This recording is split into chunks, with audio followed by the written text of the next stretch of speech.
평안하셨습니까? 예. 또 이 시원한 또 안식일까지 하나님께서 인도해 주심을 감사합니다. 자, 우리가 계속해서 보던 말씀을 보겠습니다. 출애굽기 19장입니다. 20절로 25절입니다. 출애굽기 19장 20절로 25절. 여호와께서 시내산 곧 그 산꼭대기에 강림하시고 그리로 모세를 부르시니 모세가 올라가매 여호와께서 모세에게 이르시되 내려가서 백성을 신칙하라. 백성이 돌파하고 나 여호와께로 와서 보려고 하다가 많이 죽을까 하노라. 또 여호와께 가까이 하는 제사장들로 그 몸을 정결히 하게 하라. 나 여호와가 그들을 돌격할까 하노라. 모세가 여호와께 구하되 주께서 우리에게 명하여 이르시기를 산 사면에 지경을 세워 산을 거룩하게 하라 하셨사온즉 백성이 시내산에 오르지 못하리이다. 여호와께서 그에게 이르시되 가라. 너는 내려가서 아론과 함께 올라오고 제사장들과 백성에게는 돌파하고 나 여호와에게로 올라오지 못하게 하라. 내가 그들을 돌격할까 하노라. 모세가 백성에게 내려가서 그들에게 구하니라. 아멘. 예. 우리가 기별들을 지금까지 살펴보고 있는데요. 셋째 기별을 지금 보고 있습니다. 자, 셋째 기별은 이전에 주어졌던 첫째와 둘째 기별, 이 기별들과는 다르죠. 무엇이 다를까요?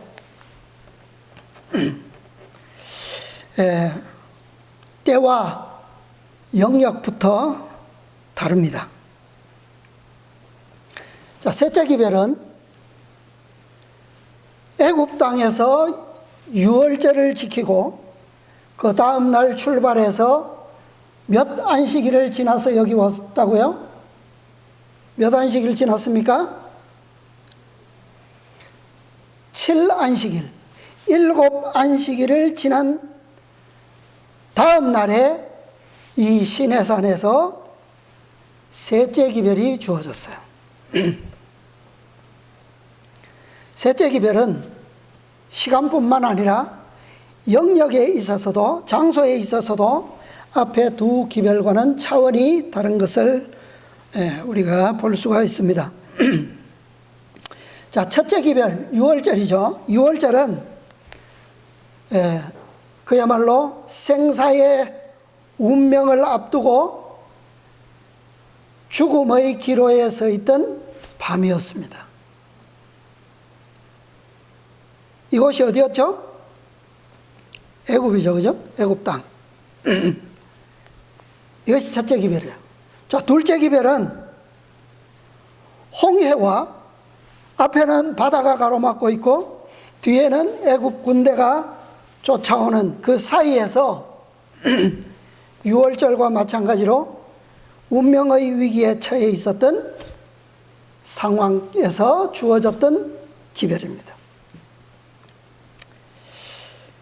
그런데 이 두 기별이 주어질 때의 상황을 보면 오늘 우리가 보고 있는 이 시내산에서 주어진 세 번째 기별 때처럼 오늘과 내일 그리고 그리들을 성결케 하며 옷을 빨고 예배하여 내일을 기다리라 라고 하는 그런 준비의 명령은 없었어요.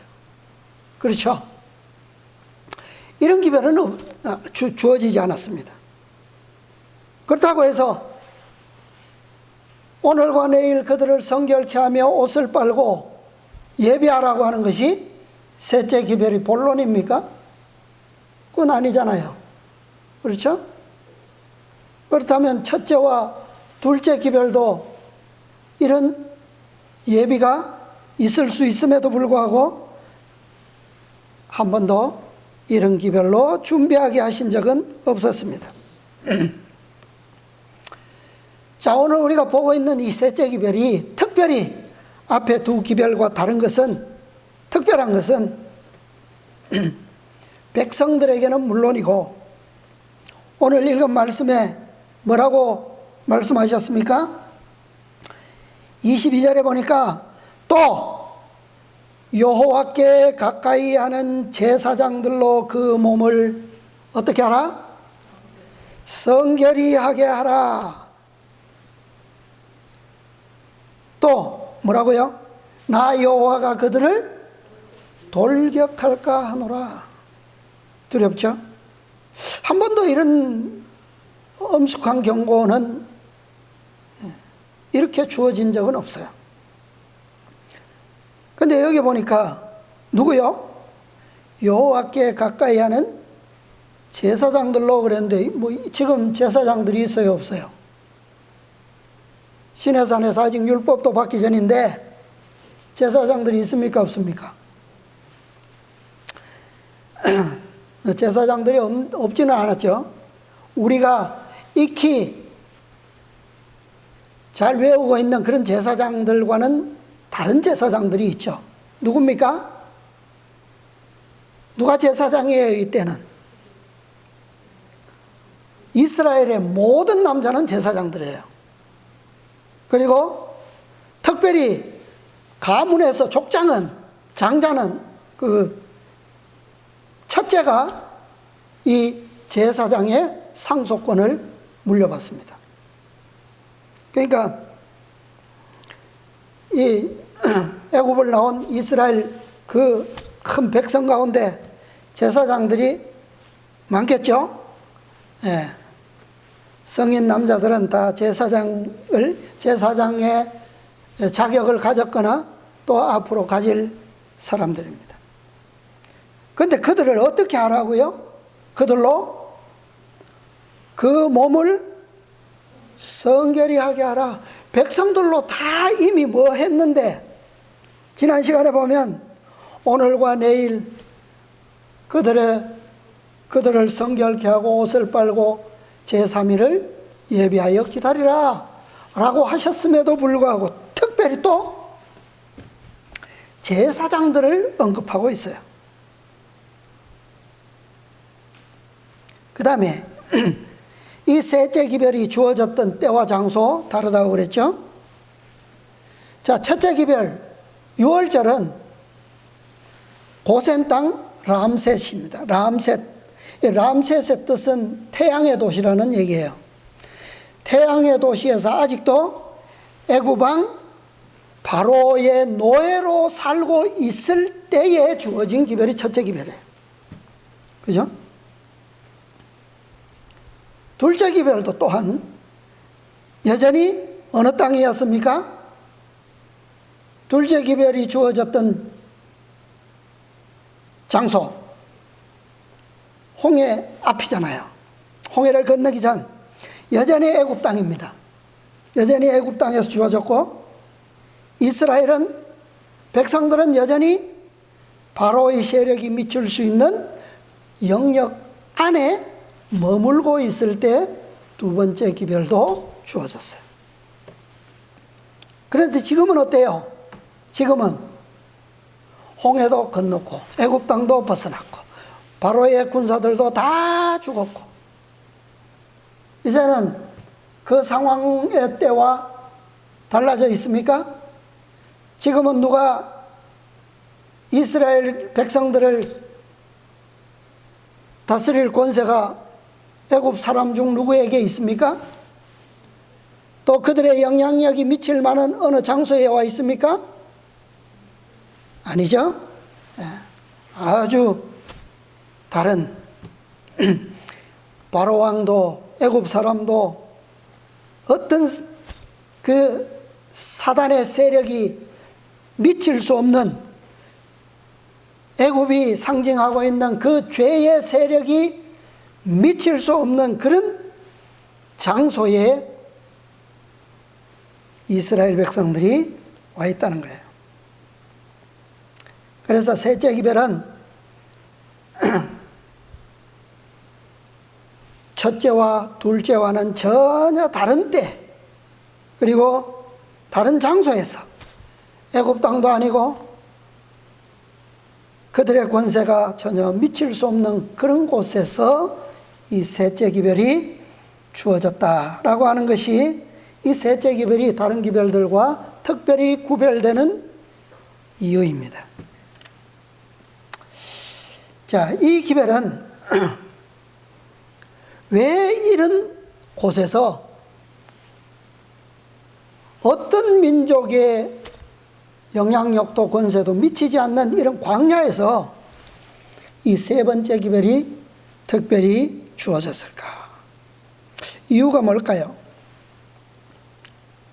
자, 셋째 기별이 뭡니까?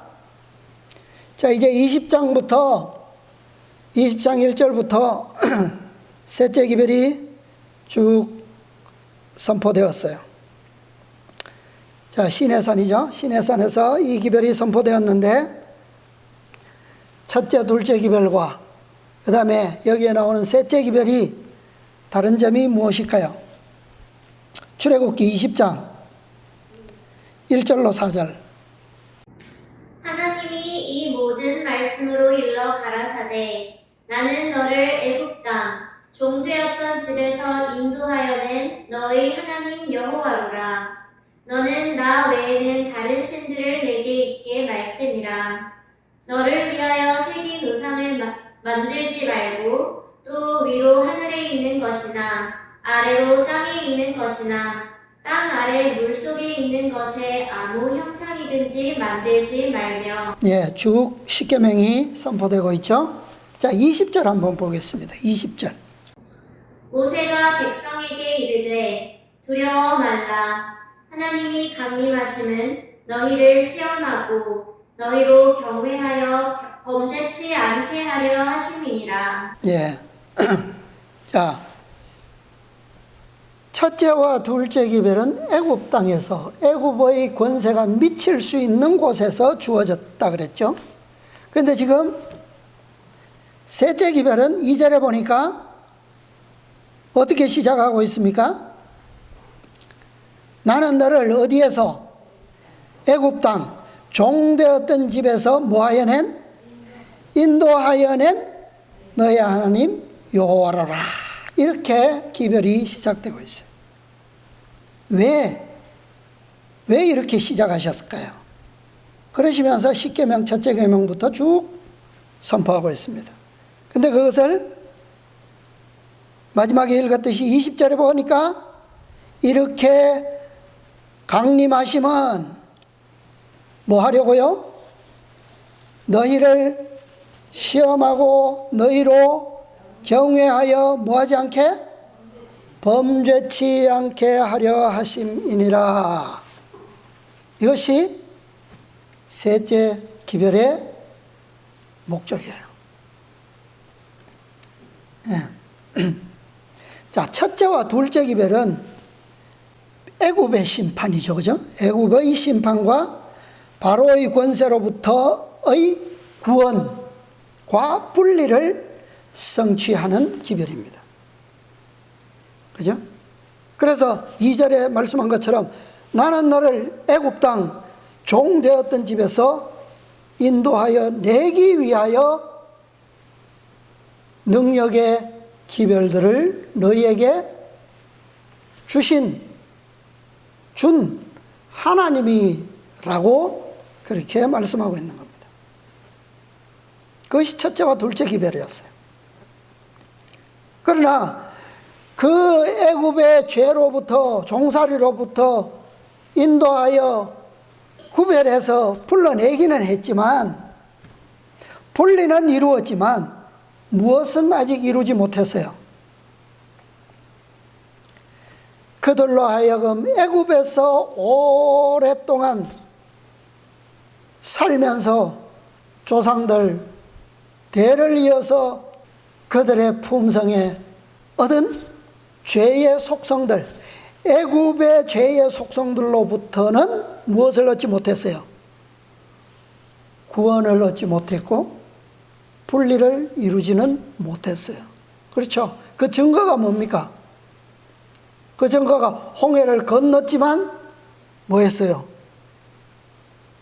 애굽을 그리워하면서 불평했고 하나님을 원망했죠. 네. 거기서 애굽을 그리워하지 않았다면 그들의 품성이 달라졌음을 우리는 부정할 수 없어요. 그러나 그렇지 않다는 것이 뭡니까? 애굽에서 뭐 했더라면 그것을 핑계한다는 것은 아직도 애굽의 죄를 뭐하고 있다는 거예요? 그리워하고 그 감상주의에서 아직 헤어나지 못했다는 것을 증명하죠. 애굽의 종살이 되었던 애굽의 모든 것은 그들에게 뭡니까? 이것이 바로 사단과 죄의 속성에 얽매였던 노예되었던 것을 의미하고 있죠. 그들은 첫째 기별을 받을 때 6월절에 무엇을 발랐어요? 그리스도의 피를 상징하는 어린 양의 피를 발랐고 그분의 성육신을 상징하는 양의 고기를 먹었고 또 그분의 품성의 순결성을 상징하는 떡을 먹었어요. 그렇게 함으로 인해서 무엇을 받았습니까? 애굽에 내려지는 심판으로부터는 구원을 받았어요. 그런데 그것이 그들을 변화시켜 주었습니까? 네. 그것이 그들을 변화시키지는 못했어요. 자, 둘째 기별이 주어진 홍해에서도 마찬가지입니다. 바로의 군대의 권세로부터 몸은 완전히 분리되는 그런 결과를 이루었습니다. 그러나 그 분리도 그들을 애굽에서의 품성을 완전히 버리게 하지는 못했다는 거죠. 이것은 애굽과 분리되고 그 다음에 바로의 권세로부터 구원받고 분리되었다는 그 사실이 이 백성들로 하여금 가나안에서 애굽의 죄와 상관없이 살 수 있다는 것까지 증명하지는 못한다는 거죠. 못했다는 겁니다. 그렇죠? 이것이 그것을 증명하지는 않는다는 겁니다. 이 첫째와 둘째 기별은 죽음의 위기와 운명에 관한 기별이었다. 그죠?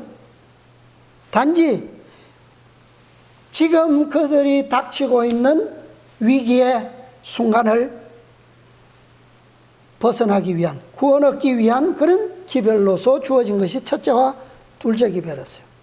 그렇다면 셋째 기별도 그런 의미의 기별입니까? 셋째 기별도 위기에서 구원을 위한 기별일까요? 셋째 기별은 어떤 기별이 되어야 맞습니까? 이제는 죽음의 멸망의 위기가 아니라 삶의 위기, 즉 영생에 관한 기별이라는 거예요.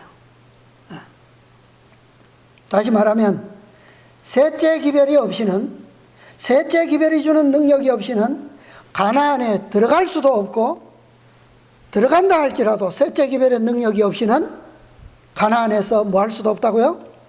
살 수도 없다는 사실을 가르쳐 주는 진리입니다.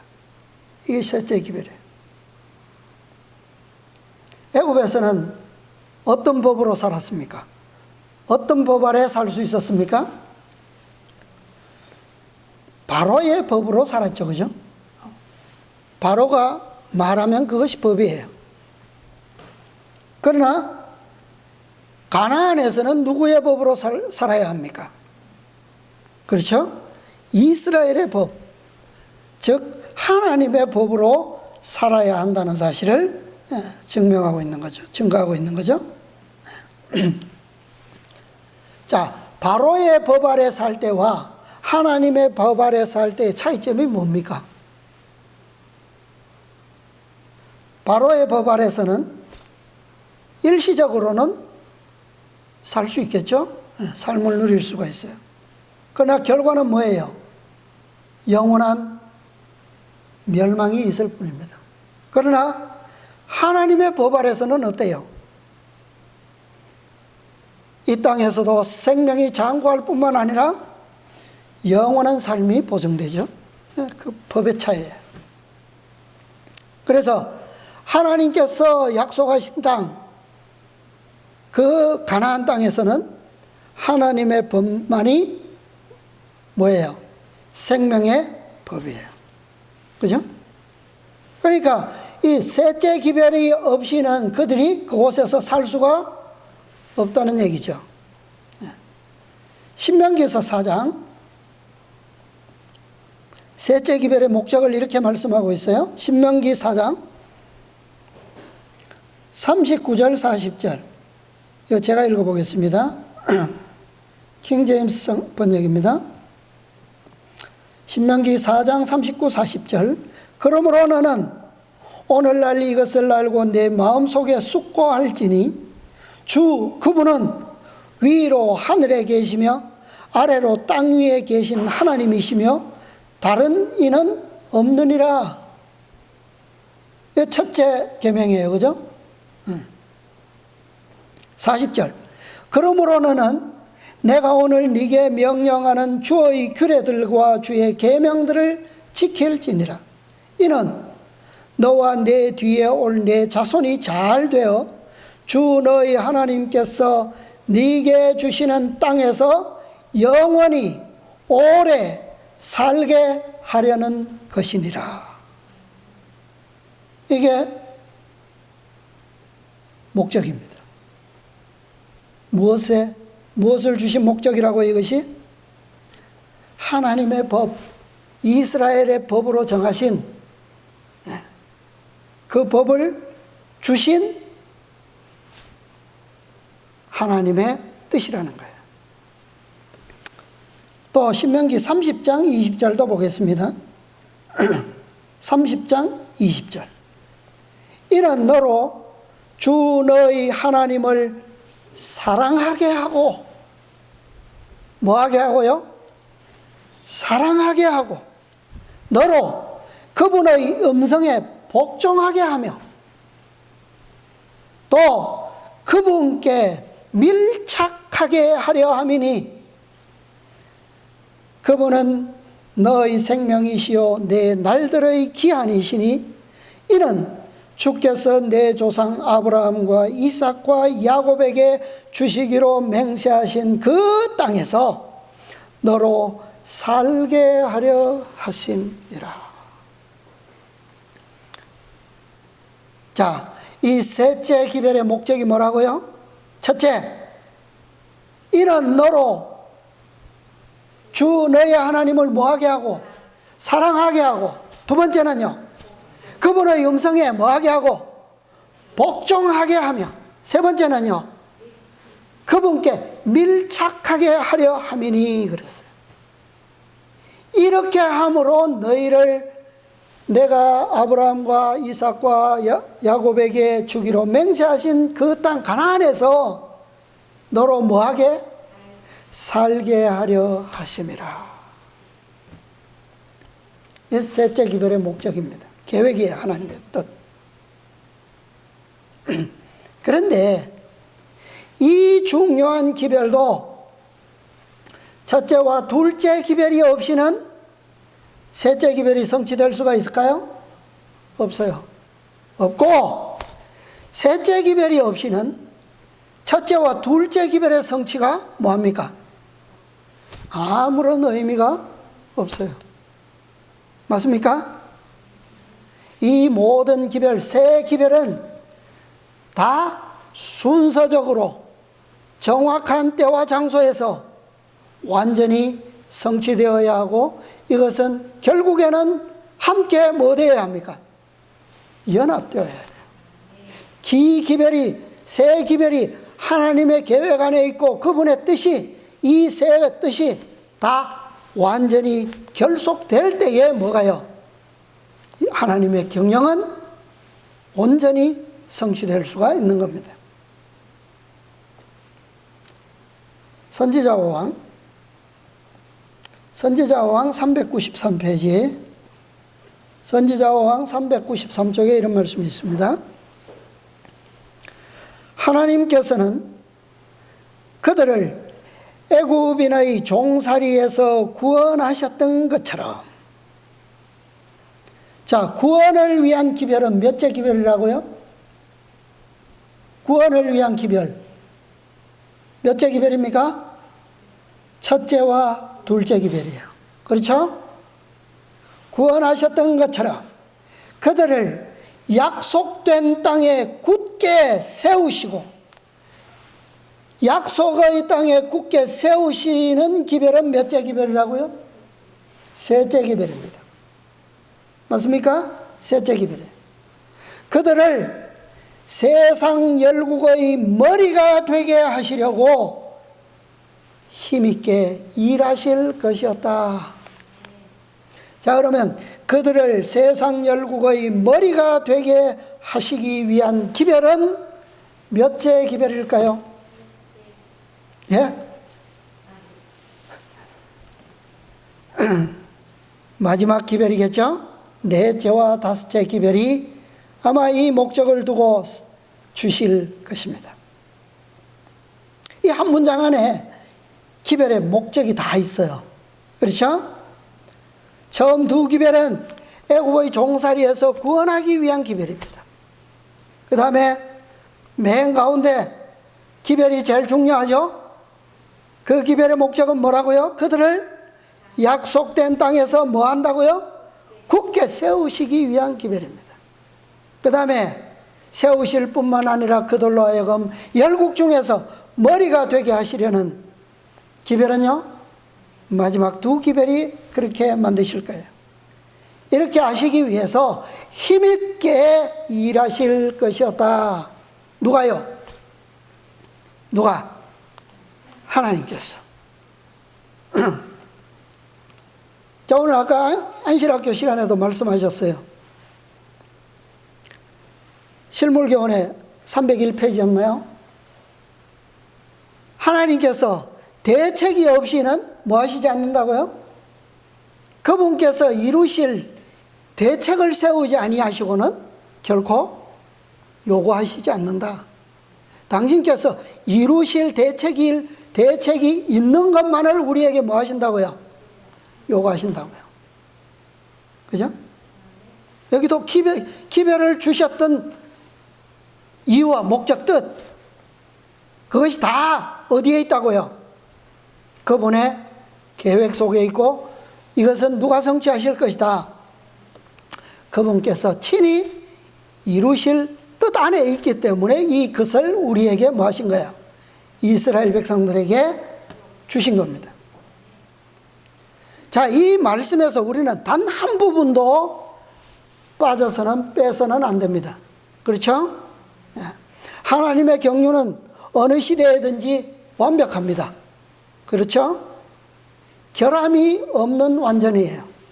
그리고 부족함이 없는 충만입니다. 이게 그분의 기별이고 계획이에요.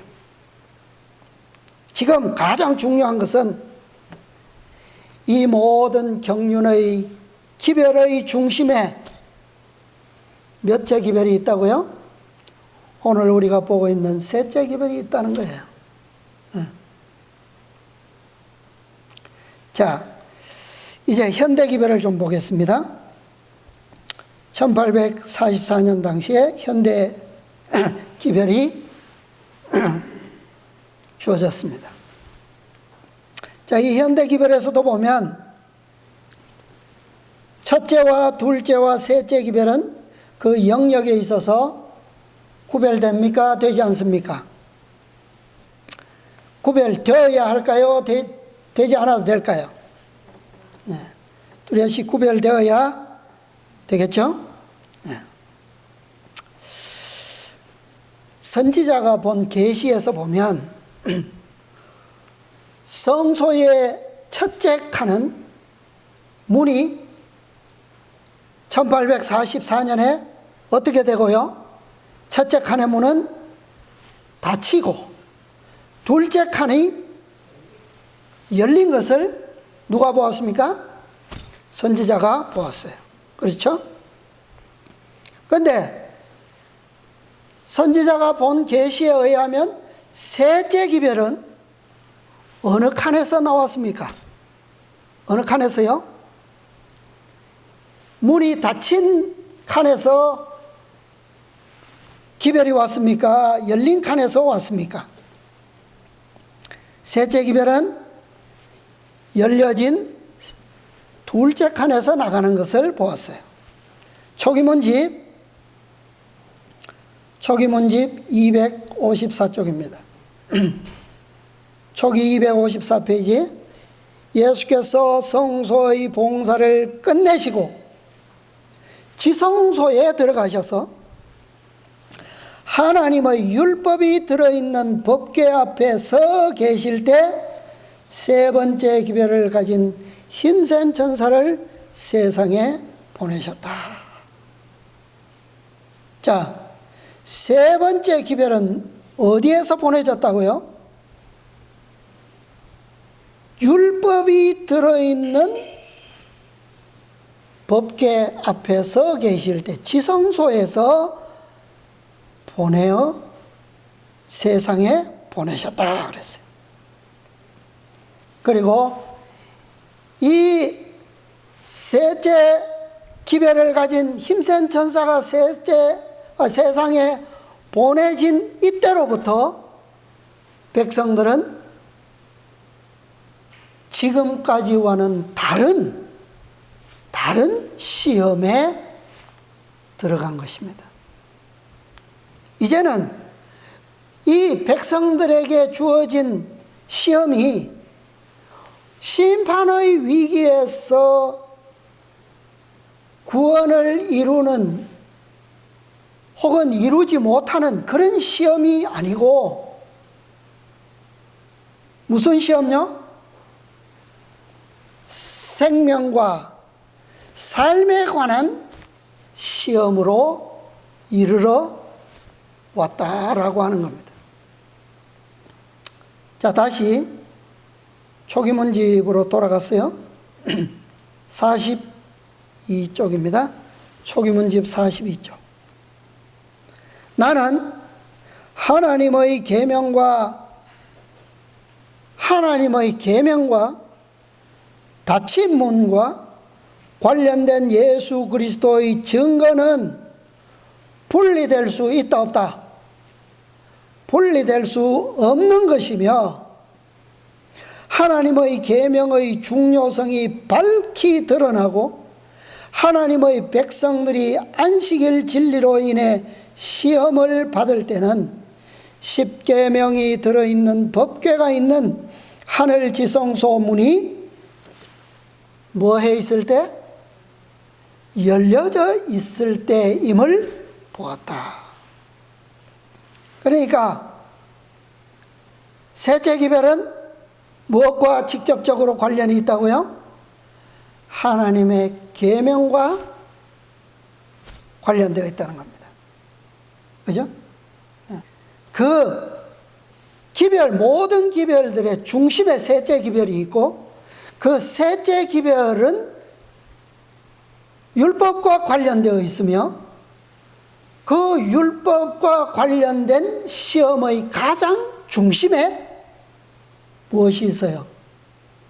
셋째 기별에 시험하는 진리, 안식일이 들어있는 겁니다.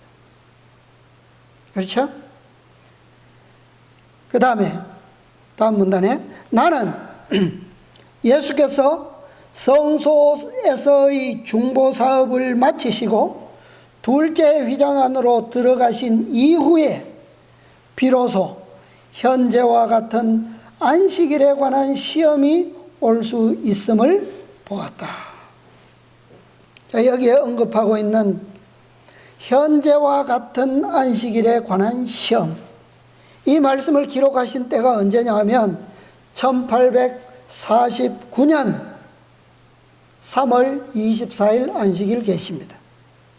자, 이때는 이미 예수님께서 첫째 칸에서 나오셔서 중보를 마치시고 나오셔서 둘째 휘장 안으로 들어가신 지 벌써 4년 이상 시간이 지났을 때죠. 비로소 지금과 같은 안식일에 관한 시험이 올 수 있음을 보았다. 다시 말하면 이미 셋째 천사의 시험하는 진리, 셋째 천사의 기별이 세상에 뭐 했다는 말입니까? 보내어졌기 때문이다 라는 말씀이죠. 자, 셋째 천사의 기별은 셋째 칸에서, 지성소 둘째 칸에서 보낸 바 되었습니다. 자, 이 기별을 받은 사람은 지금 어디에 있습니까? 셋째 기별을 받은 백성들은 어디에 있어요, 지금? 예수님과 함께 몇째 칸에 있습니까? 둘째 칸에 있죠? 둘째 칸에 들어온 거예요. 그런데 이 백성들이 첫째 칸으로 다시 되돌아갈 수 있습니까? 없습니까? 되돌아갈 수 있어요? 없죠? 그것은 고대 이스라엘 백성들이 홍해를 건넜을 때 다시는 어디로 돌아갈 수 없다는 거예요? 애굽으로 돌아갈 수 없다는 것을 의미하는 거죠. 그런데 고대 이스라엘의 경험을 보면 홍해를 건너기 이전에는, 그 다음에 시내산에 왔을지라도 셋째 기별을 받기 이전에는 어떤 불평과 원망이 그들 가운데서 나왔을지라도 그들은 죽임을 당하지 않았습니다. 그러나 셋째 기별이 온 지금부터는 애굽으로 돌아가는 것이 전혀 불가능할 뿐만 아니라 주어진 기별에 불법한 자들, 불법한 자는 어떻게 될까요? 애굽의 심판으로 심판을 받을까요? 그들이 셋째 기별을 받았다면 그들은 새로운 영역에서의 새로운 법에 의하여 심판을 받게 되는데, 그곳이 어디입니까? 그 장소가 애굽은 아니고 가나안도 아니고 어디예요? 광야예요. 광야에서 심판받아 멸망하게 된다는 얘기입니다. 첫째 칸에서의 심판의 기준과 둘째 칸에서의 심판의 기준이 다르죠. 그렇기 때문에 심판과 형벌의 영역 또한, 장소 또한 다른 겁니다. 네. 첫째와 둘째 기별을 거절한 백성들과 셋째 기별을 거절한 백성들과의 심판의 형벌이 동일하다고 보면 안 돼요. 그죠? 달라요. 빛이 다르기 때문에. 그래서 현대의 이 영적 이스라엘 백성들은, 고대 이스라엘 백성들이 애굽 땅에서는 절대로 심판받지 않았던 것처럼 세상 사람들처럼 그렇게 심판받지 않을 것이라는 거예요. 네. 그들은 심판받게 된다면 반드시 어디에서요? 광야에서. 그 광야가 오늘날 어디입니까? 현대 이스라엘에게는 어디예요? 지상 교회예요, 지금. 그죠? 그러니까 지상 교회지만 명목상의 교회가 되겠죠. 예. 그들의 교회에서 저들의 운명을 결정하게 될 것이라는 거예요. 자, 증언보감에 있는 말씀을 보겠습니다. 증언보감 2권 167쪽 167, 이 말씀은 교회증언 5권 466페이지의 말씀입니다. 죽는다는 것은 엄숙한 일이다. 자, 이 죽는다는 것은 엄숙한 일이다. 이 말씀은 몇째 기별과 관련이 있느냐 하면 첫째와 둘째 기별과 관련이 있는 거예요. 그렇죠? 첫째와 둘째 기별은 죄에 대하여 완전히 죽고 분리되는 경험과 관련되어 있어요. 그렇죠? 그것은 엄숙한 일입니다. 그러나 산다는 것은 더욱 엄숙한 일이다. 그러면 이 산다는 엄숙한 일과 관련된 기별은 몇째 기별요? 그건 셋째 기별이라는 거예요. 우리 생애의 모든 생각과 말과 행동은 우리에게 다시 나타날 것이다. 은혜의 시기 동안에 우리가 이루어 놓은 것은 무엇이나 영원히 남게 된다. 죽음은 육체를 분해시키지만 품성은 변화시키지 않는다. 자, 아까 엄숙한 죽음은 엄숙한 일이다.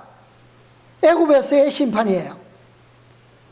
그것이 엄숙한 운명에서 구원을 얻기는 했지만 뭐 하지는 못한다고요?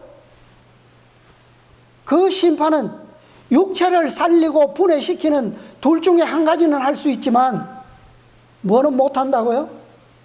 품성을 변화시키지는 못한다.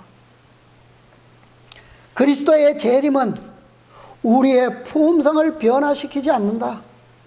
그것은 오로지 품성을 영원히 변화되지 못하도록 고정시킬 뿐이다. 그러면 애굽에서의 첫째와 둘째 기별, 심판도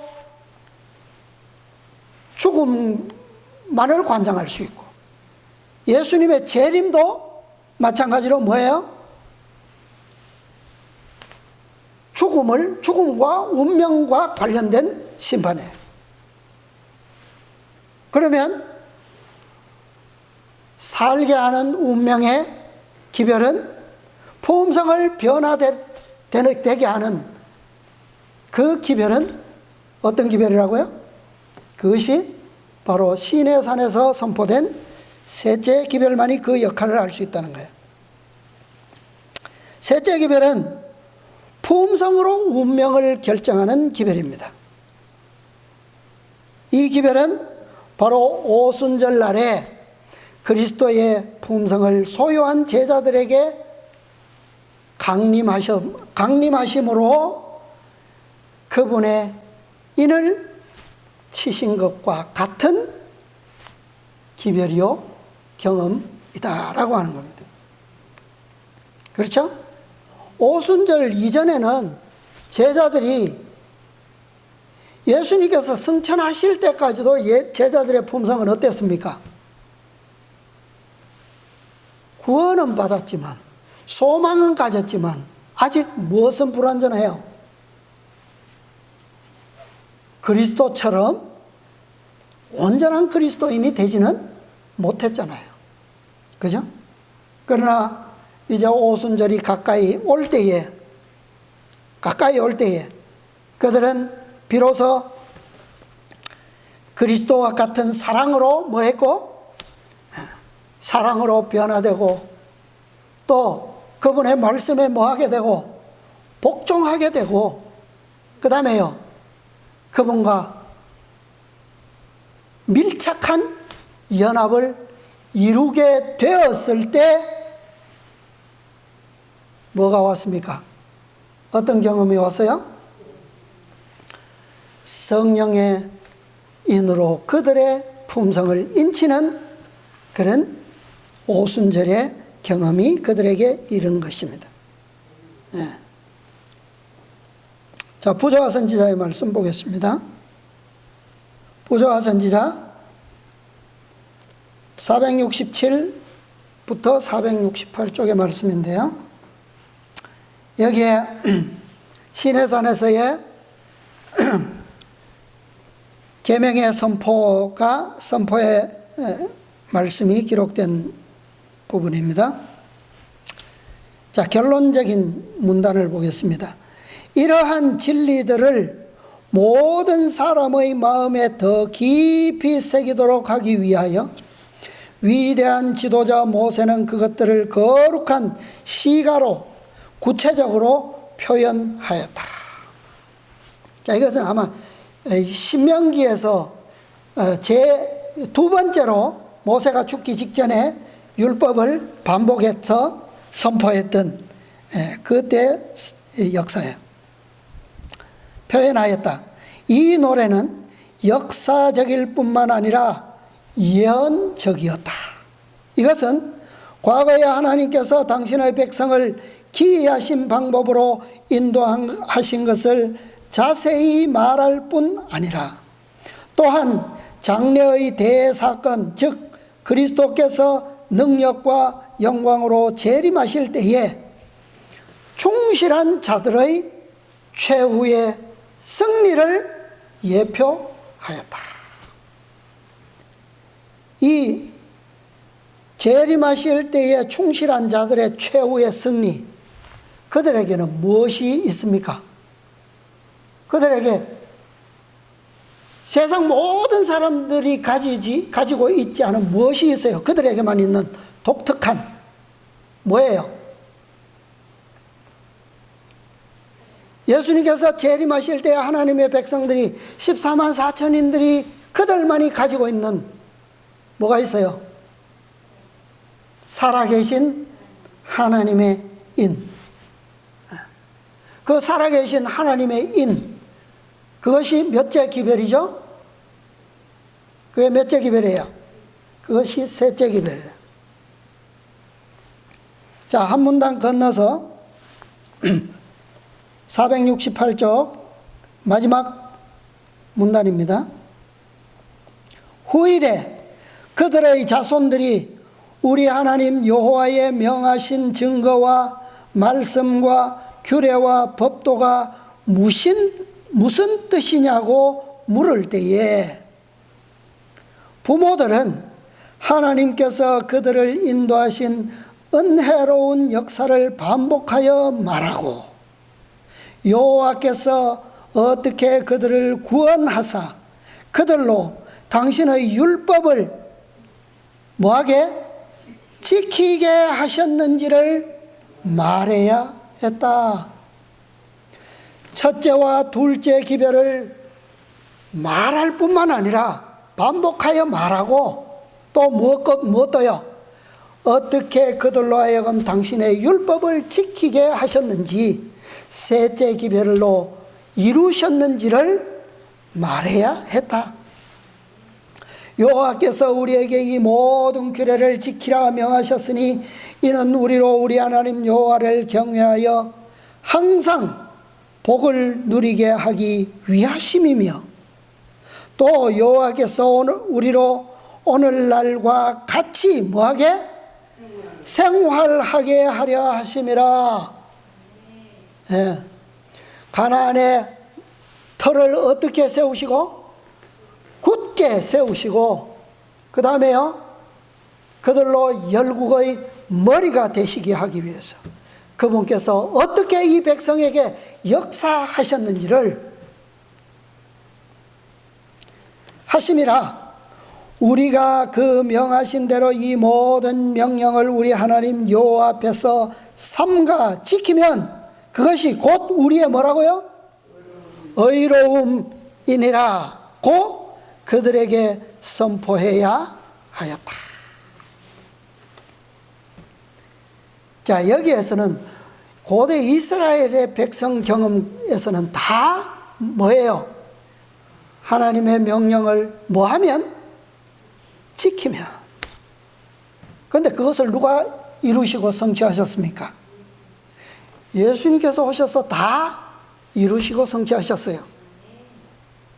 오늘 우리는 뭐라고 선포해야 합니까? 예? 오늘 우리에게는 이 기별들이 누구 안에 있습니까? 그리스도 안에 있고 그것이 우리에게 어떻게 와 있습니까? 선물로 주어졌어요. 그죠? 그러므로 우리는 뭐라고 선포하면 됩니까? 우리가 그분의 선물을 뭐하면? 믿음으로 받으면, 그죠? 이것이 새 언약이죠. 이것이 현대 기별이에요. 뭐 기록이 이렇게 문자적으로 이렇게 기록되었을 뿐이지 사실 율법과 그분의 능력은 어떻습니까? 옛 언약 하에서나 새 언약 하에서나 다 어때요? 동일하죠. 동일하게 역사하는 겁니다. 우리가 이 기별을 믿음으로 받아들이고 또 믿음으로 그리스도와 함께 그분의 약속 가운데서 우리가 이 선물들을 받게 될 때, 이 사실 이스라엘 백성들에게 약속으로부터 주어진 모든 성취에 이르기까지 모든 것은 다 누구에 의해서입니까? 하나님에 의해서죠. 이스라엘 백성들이 그것을 이루고 성취하기 위해서, 얻기 위해서 실제로 그들의 능력이, 그들의 발이 하나님의 인도하심을 따라서 간 것은 맞지만 그들의 발로서 행하고 손으로서 이루는 것이 무슨 실제로 그것을 성취하기에 능한 힘이 있었습니까? 되었습니까? 네, 아니에요. 모든 능력과 권세는 다 어디에요? 그분의 말씀과 약속 안에 있었음을 우리는 알고 있습니다. 우리가 이것을 믿음으로 받아들일 때 오늘 새 언약 하에서도 이것은 분명히 그대로 성취될 것이고 우리에게 놀라운 영광으로 성취가 이루어질 것입니다. 우리 모두 함께 이 축복 가운데 함께 서게 되기를 바라면서 오늘 말씀을 마치겠습니다. 하늘에 계시는 감사하신 저희들의 아버지, 저희들을 오늘 이곳까지 인도해 주셔서 감사합니다. 아버지의 크신 구원과 또 능력의 선물들을 우리가 오늘까지 누릴 수 있도록 아버지의 이토록 밝은 진리와 또 아버지의 뜻과 계획들을 당신의 백성들에게 성취하시고 또 역사를 이루시며 또 그 역사를 오늘 우리에게 또한 성취해 주셔사오니 감사합니다. 아버지, 우리가 믿음으로 아버지의 계획과 경륜들을 믿음으로 받아들일 수 있도록 도와주시고 아버지, 우리의 품성 가운데서 참으로 이 세상의 것과 또 바벨론 가운데서 익혀왔던 모든 죄악적 세력과 그 법 아래 있던 모든 것들을 다 굴복시키고 온전히 분리되게 하셔서 또한 오늘 우리로 하여금 당신의 거룩한 성전 이 신의 산으로 불러주셔서 당신의 품성의 그 형상의 법을 선포하시고 참으로 그 법을 우리의 마음속에 거룩한 인상으로 기록되도록 하시기 위하여 참으로 모든 상황들을 엄숙하게 우리에게 보여주시고 선포해 주셨사오니 감사합니다. 아버지, 우리의 마음 가운데 이 기록들을 통하여 참으로 영감적으로 그 법들이 우리의 마음속에 깊이 새겨질 수 있도록 도와주시고 그 법이 주님의 품성을 이루시고 주님의 온전한 순종으로 아버지의 보좌에 이르셨던 것처럼 아버지, 오늘 그 선물을 우리에게도 허락하시기 위하여 아버지의 모든 것들을 허락해 주셔사오니 감사합니다. 아버지여, 주님의 선물을 우리의 마음속에 풍성히 부어주시고 성령으로 또 그것들을 깊이 새겨주셔서 제자들에게 오순절날에 그 모든 아름다운 형상으로 그들에게 풍성을 꼴주셨던 것처럼 아버지 오늘 우리에게도 당신의 영상이 새겨질 수 있도록 도와주시고 당신의 이름으로 거룩한 살아계신 그 법의 인으로 아버지여 우리에게 인치실 수 있도록 아버지 우리를 축복하여 주시옵소서. 아버지여 이제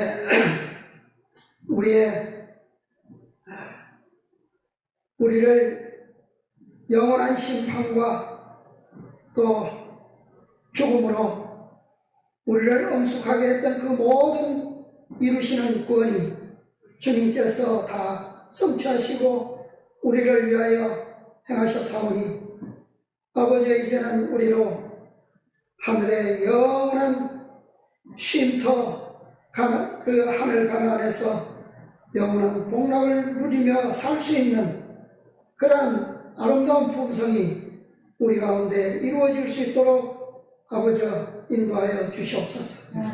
아버지 주님께서 가실 때에 우리에게 남기셨던 그 약속 가운데 친히 모든 것을 이루시러 가신다고 하셨사오니 오늘 우리를 위하여 이루시는 그 둘째 칸에서의 중보 사업에 아버지 우리도 믿음으로 동참할 수 있도록 도와주시고 아버지 우리가 이 세상 모든 사탄의 권세와 죄악의 세력으로부터 승리하신 주님의 믿음을 우리가 배울 수 있도록 도와주시고 주님의 믿음을 우리의 마음속에 다시 한번 새길 수 있도록 도와주시옵소서.